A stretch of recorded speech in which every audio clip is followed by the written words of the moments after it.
My name is Bella Ross, and I'm 22 years old. 2 weeks ago, I stood on a graduation stage in front of 3,000 people while my parents, the same people who once refused to pay for my college because I wasn't worth the investment, sat in the front row with the color draining from their faces. They had come to watch my younger sister, Chloe Ross, graduate. They had no idea I was even there, and they certainly didn't know I was the one about to give the keynote speech. But this story doesn't begin at graduation. It begins 4 years earlier in my parents' living room on a quiet summer evening when my father looked me straight in the eyes and said something I will never forget. Before I continue, take a moment to like this video and subscribe to the channel, but only if you truly enjoy stories like this. And tell me in the comments where you're watching from and what time it is there right now. Now, let me take you back to that evening in 2021. The college acceptance letters arrived on the same Tuesday afternoon in April. Chloe got into Crest Hill University, a prestigious private school with a price tag of about $65,000 a year. I got into Brookdale State University, a solid public university that cost about $25,000 a year. Still expensive, but manageable. At least that's what I thought at the time. That evening, my dad called a family meeting in the living room. "We need to discuss finances," he said, settling into his leather armchair like a CEO addressing shareholders. Mom sat quietly on the couch, her hands folded in her lap. Chloe stood by the window, already glowing with excitement. I sat across from Dad, still holding my acceptance letter. "Chloe," Dad began, "your mother and I have decided we'll cover your full tuition at Crest Hill. Room, board, everything." Chloe squealed with excitement. Mom smiled proudly. Then Dad turned to me. "Bella, we've decided not to fund her education." For a moment, the words didn't even register. "I'm sorry." "What?" Dad sighed like he was explaining basic math. "Chloe has leadership potential. She connects with people. She'll build strong networks. She'll marry well and move in the right circles. Supporting, snorts, her education is a smart investment." He paused. And then he said the sentence that felt like a knife sliding straight through my chest. "You're smart, Bella, but you're not special. There's no real return on investment with you." I looked at Mom. She wouldn't meet my eyes. I looked at Chloe. She was already texting someone, probably sharing the news about Crest Hill. So I just figured it out myself. I asked quietly. Dad shrugged. "You're resourceful. You'll manage." That night, I didn't cry. I had cried enough over the years, over missed birthdays, over hand-me-down gifts, over being cropped out of family photos like an afterthought. Instead, I sat alone in my room and realized something that changed everything. To my parents, I wasn't their daughter. I was a bad investment. But what my father didn't know, what no one in my family knew, was that his decision that night would completely change the course of my life. Snorts, and 4 years later, he would face the consequences in front of thousands of people. The next part of the story contains some fictional elements and uses AI to clarify the message and enhance the emotional experience. If you empathize, I greatly appreciate it. If not, I hope you have a peaceful evening and a good night's sleep. The truth is, none of this was new. The favoritism had always been there, woven into our family, like an ugly pattern everyone pretended not to notice. When Chloe and I turned 16, my parents threw a small celebration in the driveway. A shiny Honda Civic sat there with a giant red bow on the hood. It was Chloe's. Everyone clapped while she ran toward it, laughing and hugging Dad. Mom took pictures like it was some kind of milestone moment. Later that night, my parents handed me my gift. Chloe's old laptop, the one with the cracked screen and a battery that lasted about 40 minutes before dying. "We can't afford 2 cars, Mom said gently, like she expected me to understand. And I did understand. What I didn't understand was how we couldn't afford 2 cars, but somehow could afford Chloe's ski trips, her designer prom dress, and her summer program in Spain the following year. Family vacations were the worst. Chloe always had her own hotel room. I slept on pull-out couches in hallways. Once I even slept in what the resort called a cozy nook, which was basically a converted closet with a foldable bed shoved inside it. Every family photo looked the same. Chloe in the center smiling, glowing perfect. Me somewhere near the edge. sometimes half cut off like whoever was holding the camera had forgotten I was part of the picture. When I finally asked Mom about it, I was 17. I remember standing in the kitchen, my hands shaking slightly. "Why does it always feel like Chloe matters more?" I asked. Mom sighed like I had just said something unreasonable. "Bella, sweetheart, you're imagining things," she said. "We love you both the same, but actions don't lie." A few months before the college decision, I walked into the kitchen late at night and noticed Mom had left her phone unlocked on the counter. A message thread with Aunt Carol was open. I shouldn't have read it, but I did. Mom's last message said, "Poor Bella. But Daniel's right. She doesn't really stand out. We have to be practical. Daniel, my father." I stared at the screen for a long time. Then I placed the phone back exactly where it had been and walked quietly to my room. That night, I made a decision. I didn't tell anyone about it. Not because I wanted revenge, because I wanted to prove something to myself. I opened my laptop, the same cracked one Chloe had discarded. The battery icon was already flashing red. I typed into the search bar "full scholarships for independent students." The results loaded painfully slowly. But what I found that night would eventually change everything. At 2 a.m., I sat on my bedroom floor with a notebook, a calculator, and a growing sense of dread. Brookdale State University, $25,000 per year. For years, $100,000. Parents' contribution, $0. My savings from summer jobs, $2,300. The gap was enormous. If I couldn't close it, I had exactly 3 options. Option 1, drop out before I even started. Option 2, take on 6 figures of student debt that would follow me for decades. Option 3, attend part-time, stretching a 4-year degree into 7 or 8 years while working full-time just to survive.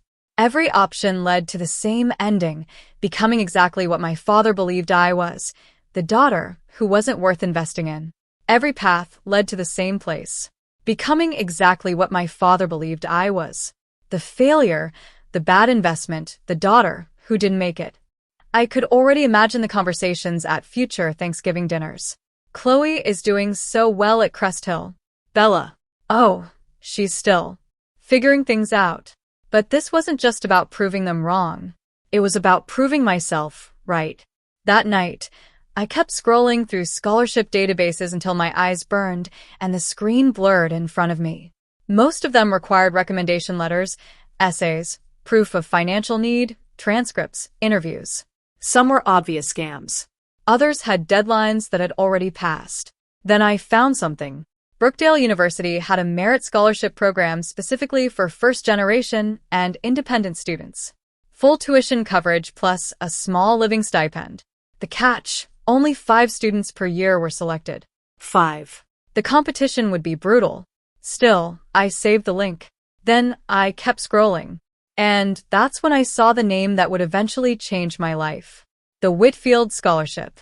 A full ride plus $10,000 a year for living expenses awarded to only 20 students nationwide. I actually laughed out loud. 20 students in the entire country. What chance did I have? But I bookmarked it anyway because at that moment I understood something very clearly. I had 2 choices. Accept the life my parents had designed for me or design my own. I chose the second. But to do that, I needed a plan, and I needed it immediately. That summer, I filled an entire notebook. Every page was calculations. Every margin was covered in plans. Job number 1, barista at Morning Grind, a small campus cafe.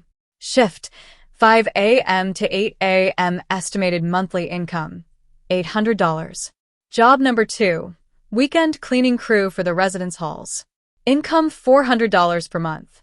Job number 3, teaching assistant for the economics department. If I could get the position, $300 per month. Total monthly income $1,500, about $18,000 per year. Still $7,000 short of tuition. That gap would have to come from scholarships, merit-based ones, the kind you earn, not the kind someone hands to you. I searched for the cheapest housing I could find within walking distance of campus. Eventually, I found a tiny room in a house shared with 4 other students, $300 a month, utilities included, no parking, no air conditioning, no privacy. It would have to do. Slowly, my schedule formed into something brutal, but precise. 5 a.m. work at the cafe, 9 a.m. to 5 p.m. classes, 6 p.m. to 10 p.m. studying work or TA duties, 11 p.m. to 4 a.m. sleep 4 to 5 hours a night for 4 years.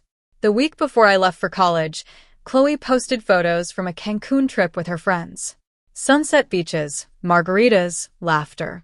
I was sitting on the floor of my room, packing a thrift store comforter into a secondhand suitcase.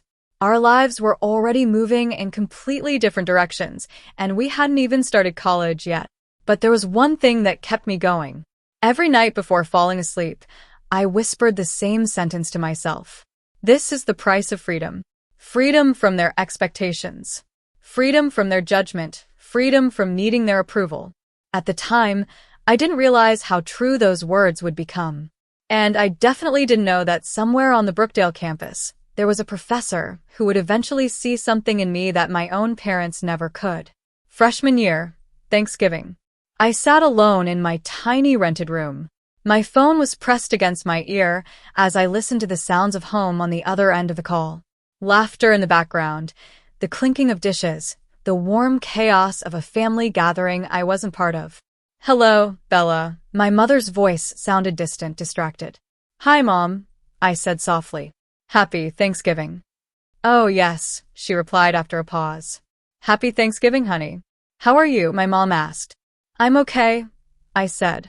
I hesitated for a moment before asking the question that had been sitting in my throat since the call started. Is Dad there? Can I talk to him? There was a pause. Then I heard his voice in the background, muffled, but clear enough. Tell her I'm busy. The words landed like small stones dropping into still water. Mom's voice returned to the phone, suddenly brighter. Too bright. Your father's just in the middle of something, she said quickly. Chloe was just telling the funniest story. It's fine, Mom, I said quietly. There was another small pause. Are you eating enough? She asked. Do you need anything? I looked around my tiny rented room, at the cup of instant ramen sitting on my desk, at the secondhand blanket folded on my bed, at the economics textbook I had borrowed from the library because I couldn't afford to buy my own copy. No, Mom, I said. I don't need anything. Okay, she replied. Well, we love you. Love you too. I hung up. For a moment, the room was completely silent. Then I opened Facebook. The first thing that appeared in my feed was a photo Chloe had just posted. Mom, Dad, and Chloe sitting at the dining table, candles glowing, a perfectly roasted turkey in the center, everyone smiling. The caption read, "Thankful for my amazing family." My amazing family. I zoomed in on the photo. 3 place settings, 3 chairs, not 4. They hadn't even set a place for me. I stared at that image for a long time. Something shifted inside me that night. The ache I had carried for years. The constant longing for their approval, their attention, their love didn't disappear. But it changed. It hollowed out. And where the pain used to sit, there was suddenly something else. A quiet emptiness. Strangely, that emptiness gave me something pain never had. Clarity. Second semester of freshman year. Microeconomics 101. The professor was Dr. Eleanor Whitman. She was legendary at Brookdale State University. 30 years of teaching, published in nearly every major economics journal, and, according to upperclassmen, absolutely terrifying. Students whispered that she hadn't given an A in 5 years. I sat in the third row, took meticulous notes, and turned in my first essay, expecting maybe a B- if I was lucky. A week later, the paper came back. At the top of the page were 2 letters written in bold red ink, a plus. For a moment, I thought it had to be a mistake. Then I saw the note underneath the grade. See me after class. My heart dropped. What did I do wrong? After the lecture ended, I slowly approached her desk. Dr. Whitman was already packing her bag. Her silver hair was pulled back into a tight bun, and a pair of reading glasses rested low on her nose. Bella Ross, she said without looking up. Yes, ma'am. Sit down. I sat. She lifted my essay and tapped the paper lightly. This, she said, is one of the best pieces of undergraduate writing I've read in 20 years. I blinked. I'm sorry. What? She looked at me over the edge of her glasses. Where did you study before this? Nowhere special? I said, just a public high school. Nothing advanced. She studied me for a moment. And your family? She asked. Amex. I hesitated. Then the truth slipped out before I could stop it. My family doesn't support my education, I said quietly. Financially or otherwise. Dr. Whitman set down her pen. Tell me more. So, I did. For the first time in my life, I told someone the whole story. The favoritism, the rejection, the 3 jobs, the 4 hours of sleep, the nights of ramen and library textbooks, all of it. When I finished, the room was silent. Dr. Whitman sat back in her chair thinking. Finally, she said something that would change the entire direction of my life. Have you heard of the Whitfield Scholarship? I nodded slowly. I've seen it, I said. But it's impossible. 20 students nationwide, she said calmly. Full ride living stipend. And the recipients at partner universities deliver the commencement address at graduation. She leaned forward slightly. Bella, you have extraordinary potential. I didn't respond because I had never heard those words directed at me before. But potential means nothing, she continued. If no one sees it, she paused. Let me help you be seen. The next 2 years blurred into a relentless rhythm. Wake up at 4 a.m., coffee shop shift by 5. Classes by 9. Library until midnight. Sleep. Repeat. I missed every party, every football game, every late-night pizza run in the dorms. While other students were building memories, I was building a GPA, 4.0, 6 semesters straight. But there were moments I almost broke. Moments when the exhaustion felt like it might swallow me whole. Once during a morning shift at Morning Grind, I fainted behind the counter. 1 second I was steaming milk. The next I woke up on the floor with my manager kneeling beside me and someone pressing a cold towel against my forehead. At the clinic later that day, the doctor didn't seem surprised. Exhaustion, he said. And dehydration. I nodded like it was no big deal. I went back to work the very next morning. Another time during junior year, I sat in a car in the campus parking lot and cried for 20 minutes straight. It wasn't even my car. It was Lily's. She had lent it to me so I could drive to a job interview across town. I sat there gripping the steering wheel, tears running down my face, not because something specific had happened that day, but because everything had happened. Years of pressure, years of loneliness, years of trying to prove that I mattered. But after 20 minutes, I wiped my face, started the engine, and kept going because quitting had never really been an option. Junior year. One afternoon, Dr. Eleanor Whitman called me into her office. When I walked in, she closed the door behind me and gestured for me to sit. I'm nominating you for the Whitfield Scholarship, she said calmly. I stared at her. You're serious? She nodded. The application includes 10 essays, 3 rounds of interviews, and an extensive background review, she said. Then she paused. It will probably be the hardest application process you've ever gone through. Another pause. But you've already survived harder things. She wasn't wrong. The application process consumed the next 3 months of my life. Essay after essay. Questions about resilience, leadership, vision, and purpose. Phone interviews with panels of professors I had never met. Reference letters. Academic evaluations. Background checks. There were nights I worked on those essays until 2 in the morning, then woke up 3 hours later for my cafe shift. Somewhere in the middle of that process, Chloe texted me. It was the first message she had sent in months. Mom says, "You don't come home for Christmas anymore. That's kinda sad. TBH. I stared at the message for a moment. Then I flipped my phone face down on the desk and went back to my essay. The truth was simple. I couldn't afford a plane ticket home. But even if I could, I wasn't sure I wanted to go. That Christmas, I sat alone in my tiny rented room, a cup of instant noodles on my desk. A tiny paper Christmas tree lily had folded out of green construction paper and taped to the wall. No family, no presents, no arguments, no pretending. And strangely, it was the most peaceful holiday I had ever experienced. The email arrived at 6:47 a.m. on a Tuesday morning in September of my senior year. The subject line read, Whitfield Foundation, Final round notification. My hands were shaking so badly, I could barely scroll. I opened the message. Dear Miss Ross, congratulations.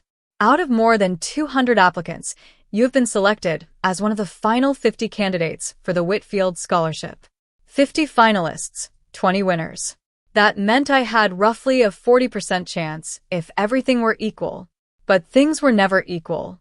The final interview would take place in person at the Whitfield Foundation headquarters in New York City on a Friday, 800 miles away.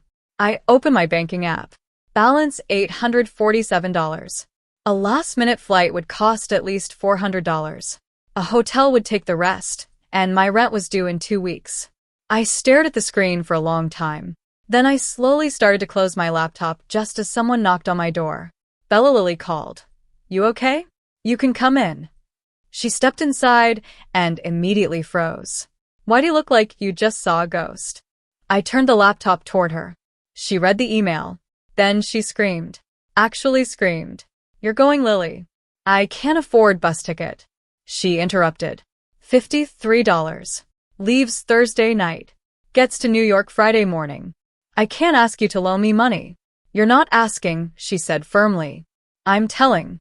She grabbed my shoulders. Bella, this is your moment. You don't get another one. So I took the bus. 8 hours overnight. When I arrived in Manhattan at 5 a.m., my neck was stiff, my eyes burned from lack of sleep, and I was wearing a borrowed blazer from a thrift store. The Whitfield headquarters building looked like something out of a magazine. Glass walls, marble floors. The waiting room was full of polished candidates, designer bags, tailored suits, parents hovering nearby. Everyone looked confident, prepared, like they belonged there. I looked down at my secondhand blazer and my scuffed shoes. For a moment, a single thought echoed in my mind. I don't belong here. Then I remembered what Dr. Whitman had told me. You don't need to belong. You need to prove you deserve to.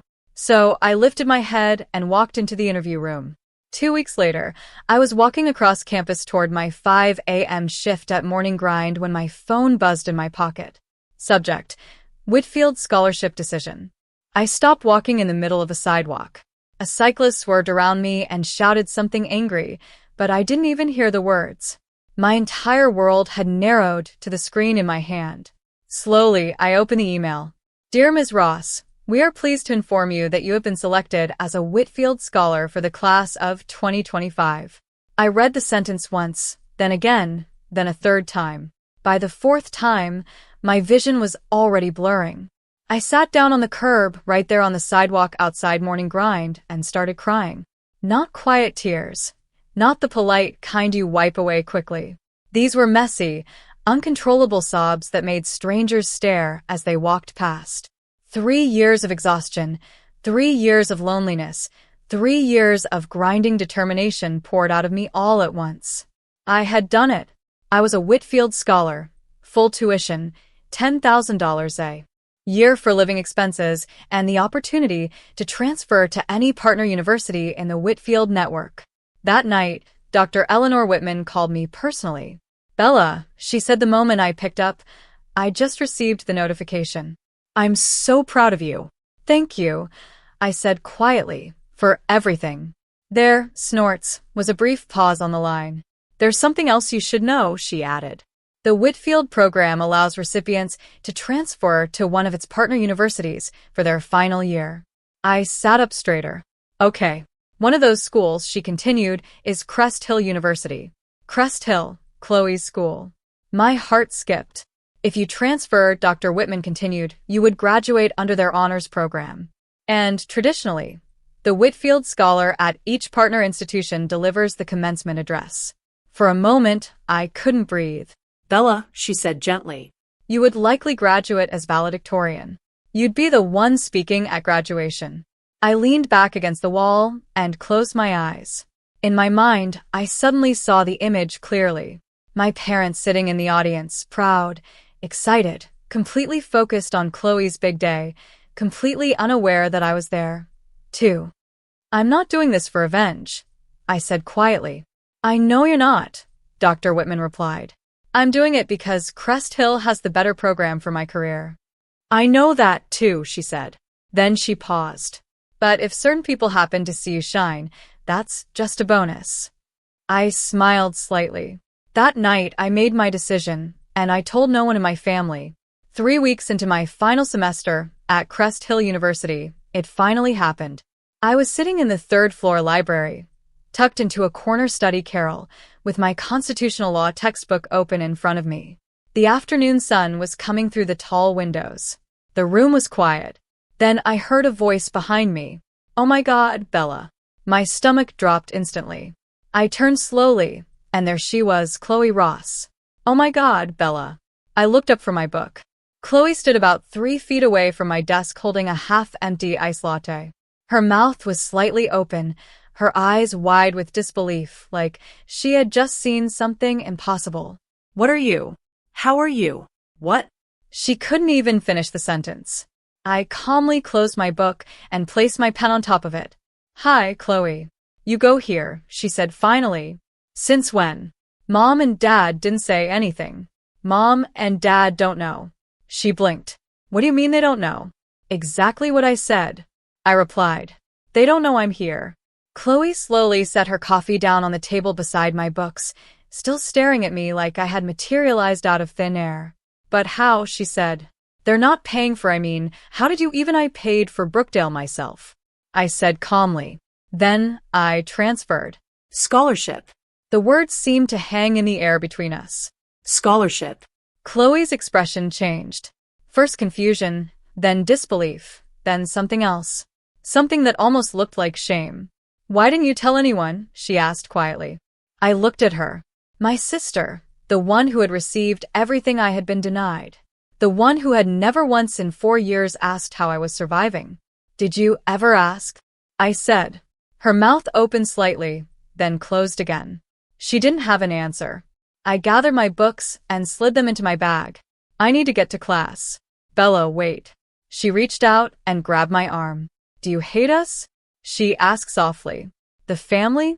I looked down at her hand, gripping my sleeve, then back at her face. "No," I said quietly. "You can't hate people you've stopped caring about." I gently pulled my arm free, then I walked away.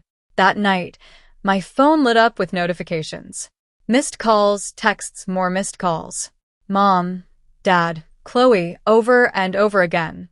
I silenced the phone and placed it face down on the table. Whatever was coming next would happen on my terms, not theirs. Chloe called them that same night. I know because she told me later, long after everything had settled. "She's here," Chloe had said the moment she walked into her apartment. "Bella is at Crest Hill. She's been here since September." According to Chloe, there was complete silence on the other end of the line for nearly 10 seconds. Then my father's voice. "That's impossible. She doesn't have the money." She said scholarship. Chloe replied. "What scholarship?" Dad scoffed. "She's not scholarship material." "Dad, I saw her in the library." "She's really, I'll handle this." My father called me the next morning. It was the first time he had dialed my number in 3 years. "Bella," he said the moment I answered, "we need to talk about what Chloe says. You're at Crest Hill. You transferred without telling us." "I didn't think you'd care," I said. There was a pause. "Of course I care," he said sharply. "You're my daughter." "Am I?" The words came out flat. Not angry, not bitter, just factual. "You told me I wasn't worth the investment." I continued calmly. "Remember silence, Bella?" That was 4 years ago," he said finally. "In the living room," I replied. "You said I wasn't special, that there was no return on investment with me." Another long pause. "I don't remember saying that," he muttered. "I do." More silence. Finally, he cleared his throat. "Well, we'll discuss this in person when at graduation. We're already coming for Chloe's ceremony." He paused. "And I assume you'll be there." "I'll see you there, Dad." Then I hung up. He didn't call back.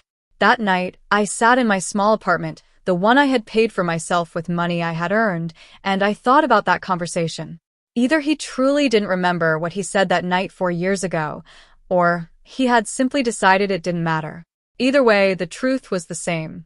He had never really seen me. Not as a person, not as his daughter, not as someone worth believing in.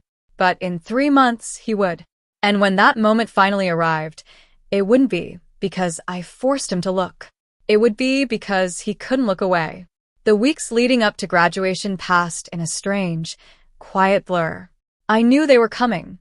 Mom, Dad, Chloe, the entire Perfect Ross family arriving on campus to celebrate Chloe's big moment. They, Snorts, had already booked a hotel, planned a celebration dinner, ordered flowers for her ceremony. What they didn't know was that the story they were about to witness was much bigger than Chloe's graduation in 3 months. If you think he will drop a 1 in the comments, your thoughts and reactions really matter to me because they show me I'm not the only one who's been through something like this. Mom, Dad, Chloe. The whole Perfect Ross family was about to arrive on campus to celebrate Chloe's big achievement. They had already booked a hotel downtown. They had planned a celebratory dinner. Mom had ordered a bouquet of flowers for Chloe's ceremony. Everything was perfectly arranged for her moment. But they still didn't know the full story. Chloe had told them I was attending Crest Hill University, but that was all. She knew. She didn't know about the Whitfield Scholarship. She didn't know about the Valedictorian honor. And she definitely didn't know that I had been asked to deliver the commencement address. A week before graduation, Dr. Eleanor Whitman called to check in. She had already arranged to travel to Crest Hill for the ceremony. I wouldn't miss this, she said warmly. Then she asked a question. Do you want me to notify your family about the speech? I thought about it for a moment. No, I said I want them to hear it when everyone else does. There was a short pause on the other end of the line.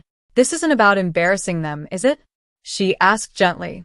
No, I said honestly. It's about telling my truth. Another pause. Well, she said softly. If they happen to be in the audience, that's their business. Lily drove up the day before the ceremony. She insisted on helping me pick out a dress.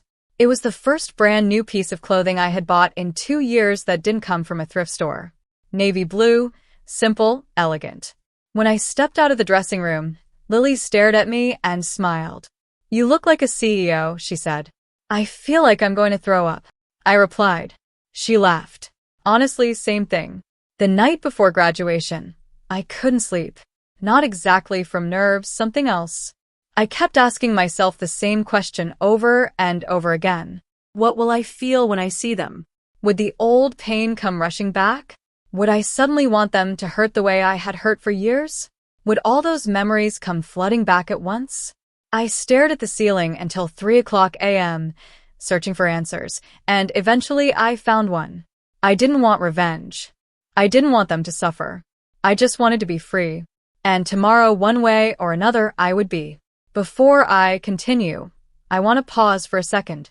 If you've ever been underestimated by your own family, if you've ever had to work twice as hard just to get half the recognition, type same in the comments. I genuinely want to know how many of us have lived through something like this. And if you're enjoying the story so far, hit the like button. It really helps more people find stories like this. Now, let's go back to graduation morning. May 17th, bright sun, perfect blue sky, the kind of weather that felt almost ironic. Crest Hill University Stadium could hold 3,000 people. By 9 a.m., it was nearly full. Families poured through the gates carrying flowers, balloons, and cameras. The air buzzed with excited conversations and proud laughter. I arrived early, slipping quietly through the faculty entrance. My graduation regalia looked slightly different from the other students. Yes, the gown was the same standard black, but across my shoulders rested the gold sash of Valedictorian. Pinned to my chest was the Whitfield Scholar Medallion, its bronze surface catching the sunlight. I took my seat in the VIP section near the front of the stage, reserved for honor students and speakers. About 20 feet away in the sea of graduating seniors, Chloe stood with her friends taking selfies. She hadn't seen me yet. And in the front row of the audience, right in the center of the best seats in the stadium, sat my parents. Dad wore his navy suit, the one he always saved for important occasions. Mom wore a cream-colored dress, a large bouquet of roses resting in her lap. Between them sat an empty chair, probably for coats or purses. Definitely not for me. Never for me. Dad was adjusting the lens on his camera, preparing to capture Chloe's moment. Mom was smiling brightly, waving at someone across the aisle. They looked proud, happy, completely unaware. The university president stepped up to the podium. The crowd slowly quieted. "Ladies and gentlemen," he began, "welcome to Crest Hill University's class of 2025 commencement ceremony." Applause echoed through the stadium. Cheers followed. I sat perfectly still, my hands folded calmly in my lap. In just a few minutes, they would call my name and everything would change. I looked once more at my parents, at their excited faces, at the cameras ready to capture Chloe's shining moment. Soon, I thought quietly. Soon you'll finally see me. The ceremony moved forward in slow formal waves. The ceremony continued with its familiar rhythm. Welcomes, speeches, acknowledgments, honorary degrees, the usual formal traditions that seemed to stretch time like warm taffy. Then the university president returned to the podium again.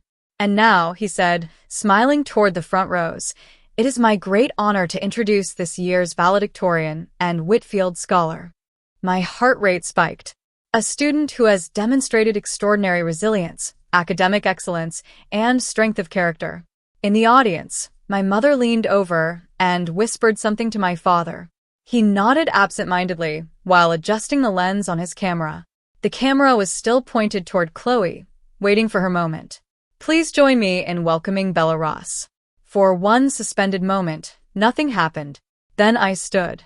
3,000 pairs of eyes turned toward me. I walked toward the podium, the sound of my heels echoing softly across the stage floor. The gold sash draped across my shoulders moved gently with each step. The Whitfield medallion glinted in the sunlight against my chest, and in the front row, I watched my parents' faces change. My father's hand froze on his camera. My mother's bouquet slipped sideways in her lap. First came confusion. Who is that?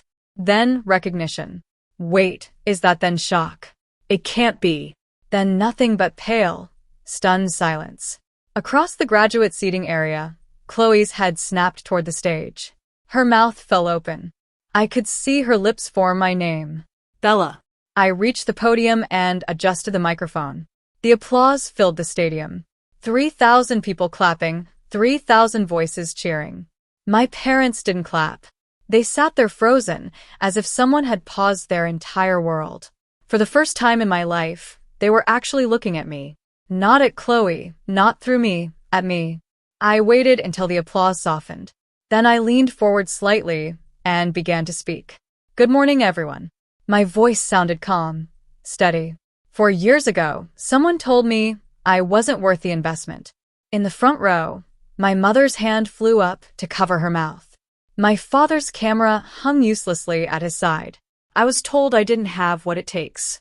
My voice carried across the stadium through the speakers, steady as a heartbeat. I was told to expect less from myself, because other people expected less from me. The entire stadium fell silent. 3,000 people listening. So, I learned to expect more. I spoke about the 3 jobs, the 4 hours of sleep, the instant ramen dinners, and borrowed textbooks. I spoke about what it meant to build something from nothing. Not because you wanted to prove anyone wrong, but because you needed to prove yourself right. I didn't mention names. I didn't point fingers.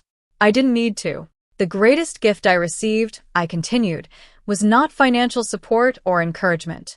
It was the chance to discover who I am, without anyone else's validation. In the front row, my mother was crying. Not the proud tears most parents shed at graduation. These were different, heavier, something closer to grief. My father sat perfectly still, staring at the podium like he was seeing a stranger. Maybe he was. To anyone who has ever been told they're not enough, I said, pausing for a moment. You are. You always have been. I looked out across the stadium at the graduates who had fought their own battles, at the parents who had sacrificed for their children, at the friends cheering in the stands, and yes, at my own family sitting in the front row like statues. I'm not standing here because someone believed in me. I'm standing here because I learned to believe in myself. The applause that followed was thunderous. People stood to their feet. 3,000 strangers cheering for a girl they had never met. A standing ovation that seemed to shake the entire stadium. I stepped back from the podium. As I walked down the steps from the stage, I saw James Whitfield III standing at the bottom, smiling warmly. But he wasn't the only one waiting. The reception area buzzed with champagne glasses and congratulations. Professors, donors, and guests filled the room with conversation and laughter. I was shaking hands with the dean when I saw them moving toward me.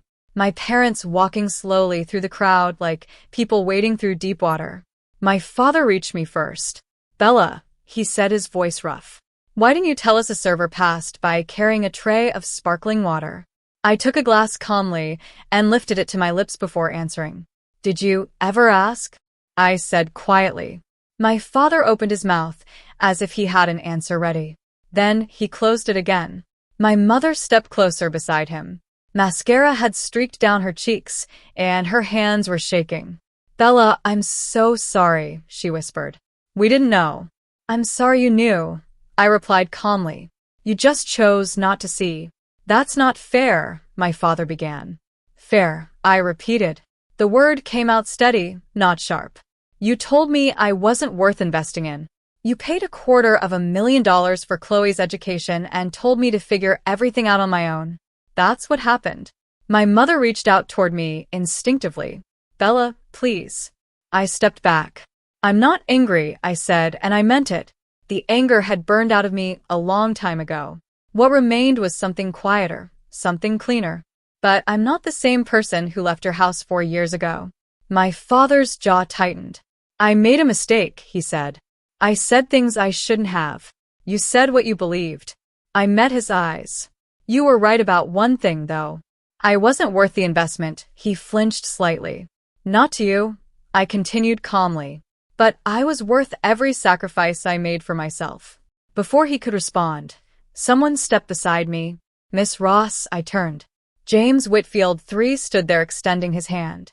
"Brilliant speech," he said warmly. "The Whitfield Foundation is proud to have you represent our scholars." I shook his hand. My parents watched the exchange in stunned silence. One of the most respected philanthropic figures in the country standing there praising the daughter they once dismissed as a bad investment. I could almost see the realization settling over them. The full weight of what they had missed, what they had overlooked, what they had thrown away. After Mr. Whitfield moved on to greet other guests, I turned back to my parents. They looked different somehow, smaller, like the certainty they had carried for years had suddenly collapsed. "I'm not going to pretend everything is fine," I said. "Because it isn't." "Bella," my mother whispered, her voice trembling. "Can we just talk as a family? We are talking. I mean, really talk. Come home for the summer. Let us fix this." No. The word came out firm, but not cruel. "I have a job in New York," I continued. "I start in 2 weeks. I won't be coming home." My father stepped forward. "You're cutting us off just like that." "I'm setting boundaries," I said. "There's a difference." He looked at me with an expression I had never seen before. For the first time in my life, my father looked lost. "What do you want from us?" he asked quietly. "Just tell me what you want and I'll do it." I thought about the question carefully. Really thought about it. Then I answered honestly. "I don't want anything from you anymore. That's the point." I took a slow breath. "But if you want to talk someday, really talk, you can call me."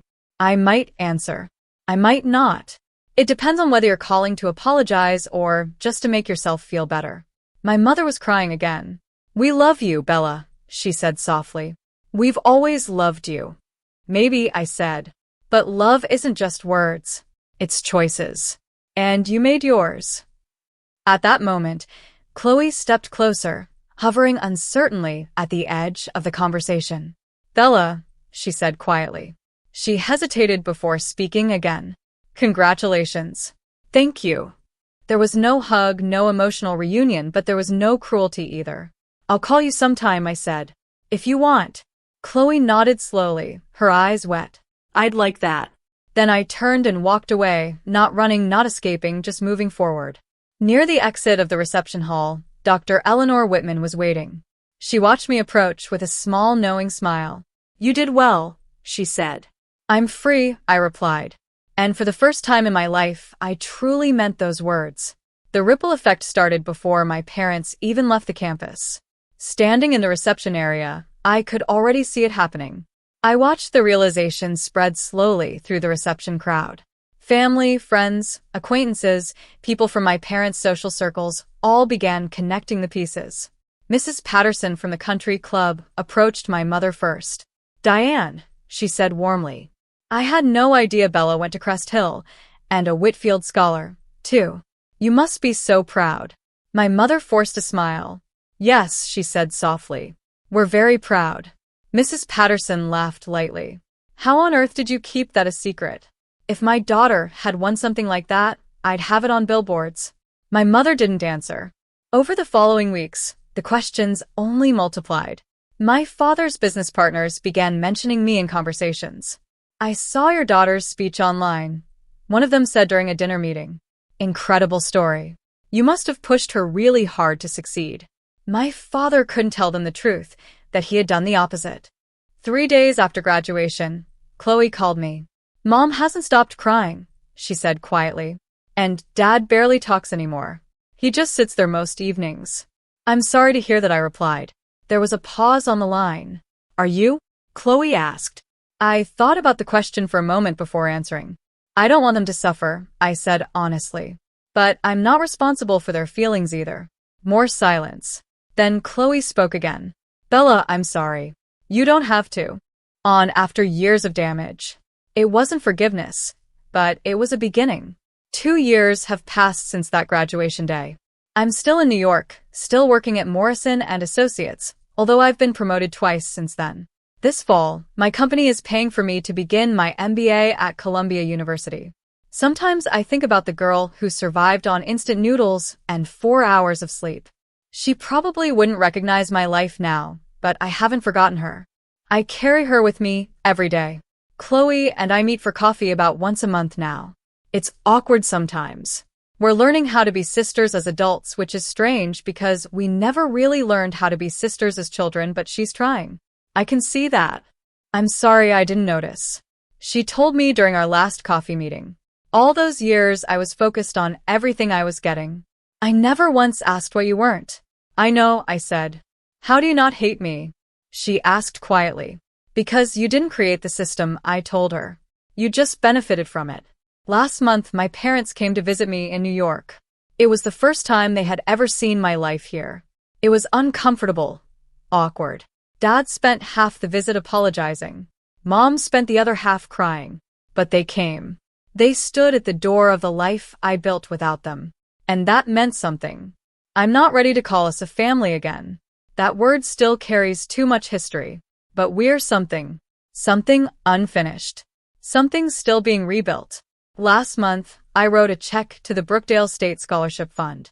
$10,000 anonymous for students who have no financial support from their families. When I told Lily, she cried. "Bella," she said, "you're literally changing someone's life." I smiled. Someone changed mine first. I thought about Dr. Whitman, about the early mornings at the coffee shop, about the night I bookmarked the Whitfield scholarship and laughed because I thought I had no chance, about how far I have come and how far I still want to go. For a long time, I believed my value depended on whether the people closest to me recognized it. This journey taught me something far more practical and human. Sometimes the people who fail to see you are not the final judges of who you become. What truly matters is the quiet decision you make when no one is watching to keep going, to build something anyway, and to treat yourself with the respect you once hoped to receive from others. I often wonder what you would have done if you were in my place. Would you have kept fighting or chosen a different path? If you're still here listening, thank you. I'm really curious. Where are you watching from? And did you make it all the way to the end of the story? Your time means more than you think. If this story made you reflect even a little, consider subscribing to the channel, leaving a comment, liking, or sharing the video.